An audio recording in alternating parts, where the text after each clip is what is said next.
Allemande from Partita for 8 voices is a contemporary piece composed by Caroline Shaw. Following the modernist movement, Shaw aims to shock, to sound new, and to make listeners think about what music is and what it can express. The piece explores the capacity of the voice as an instrument, with 4 female and 4 male voices, through not only different vocal techniques in singing, but also whispers and spoken words, among other things.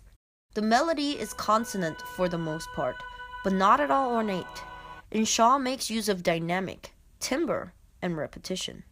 The first 24 seconds has no melody. The performers repeat words and fragmented sentences in the same inflection and monotonous tone, with and against each other. To the side. To the side. To the side. And around. Through the middle. As such, Shaw introduces dissonance with the clashing words and interjecting rhythms.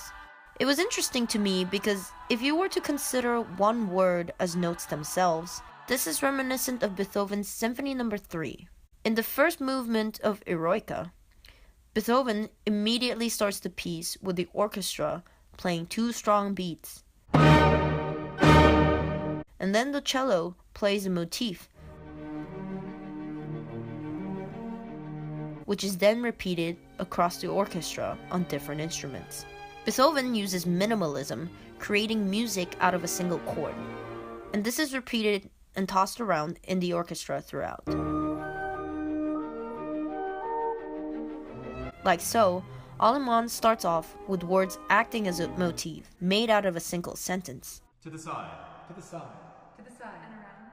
Through the middle. And the deconstructed words are then repeated across voices, or the orchestra. Then 24 seconds into the piece, they sing a melodic chord. The timbre of the voice is almost blaring, and in contrast to the previous monotonous words, it leaves an impression to the audience. I think this is important because when voices start interjecting with clashing words and rhythm at 40 seconds,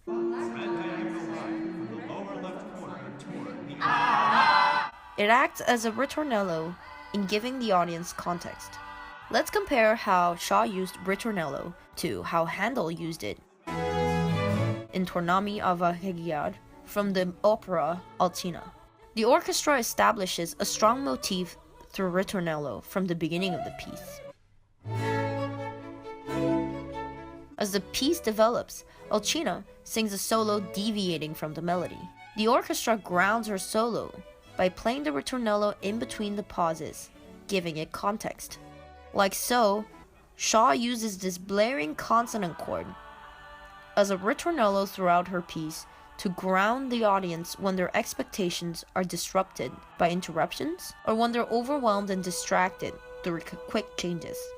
It's interesting to note that this piece is dynamic and that there is a constant shift in mood through the interchange of singing to speaking, as well as various vocal techniques. In contrast to the previous timbre that resembles trumpets or brass, at 1 minute 19 seconds, the voices proceed to chorale type of singing.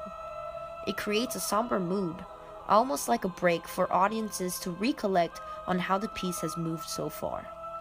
However, Shaw doesn't fail to break the conventions by bending the pitch of the chord.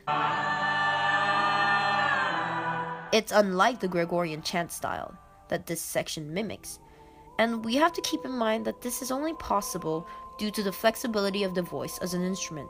At 1:45, the phrase, "the detail of the pattern is movement," is repeated, sometimes in fragments across voices. The detail of the pattern is movement. The detail of the pattern is movement. The detail of the pattern is movement. The detail. With the same inflection and speed, we get to appreciate how the voice, although same in nature, stem from different bodies and create different sounds. It's not just a register of the voice, from male to female, bass to soprano.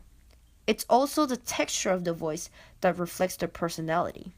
Personally, this section reminded me of when group chats are firing away and everyone is trying to get their points across. Even through the massive influx of information through the same medium as text on my screen, I would imagine it in their voices or in their personalities.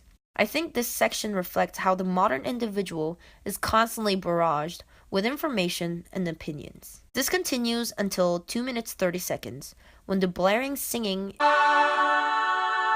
is followed by the chorale-like singing as we've heard before.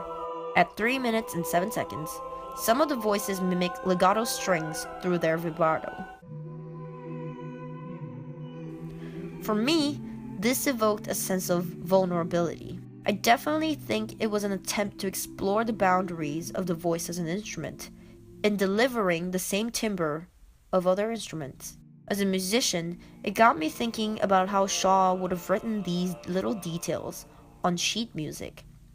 I feel like it couldn't have been sufficiently communicated through words across paper. In that case, contemporary pieces that aim to break conventions necessitate composers to approach the process differently than composers did before the 20th century. They even need to break conventions in composing. Shaw would have had to make sure that the performing voices were familiar with diverse vocal techniques and take on an interactive approach into what's appropriate for the specific section in her piece. The voices then repeat the words round and around, starting at 4 minutes 15 seconds.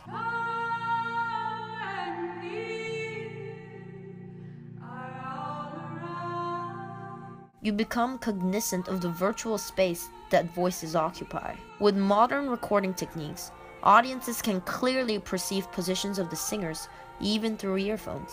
The different melody, words, and voices all create dimensions in our minds and invoke a meditative state. This virtual space was established even from the beginning of the piece, with voices talking to the side, to the side, to the side, and around. This section, in a sense, is a reiteration of that phrase. From 4 minutes and 40 seconds till the end, it is almost an ambient music. While it is reminiscent of Gregorian chant, the musical phrases are incredibly lengthy. Their ability to produce long notes is almost unnatural, removing the perception that they are just singers. I think Caroline Shaw composed this piece with her own agenda in mind, trying to explore the voice as an instrument, different methods to composing. But I think there were also room for interpretation. The end of Allemande resembled elf theme in Howard Shore's composition for The Lord of the Rings. The dissonance creates a mystery, and because we're so unfamiliar with this kind of arrangement of notes, it's also enchanting. Overall, I came to appreciate singers who use voice as their main instrument. I play the flute and can attest to the fact that a lot of time was spent on honing not only my technical skills, but also expression. We have to realize that while voice has been around since the beginning of human history, we've never explored its true potential as an instrument. With the Allemande, the timbre and personality of individual voices were articulated, but as an ensemble, they demonstrated mastery of their instruments and coordination as a unit.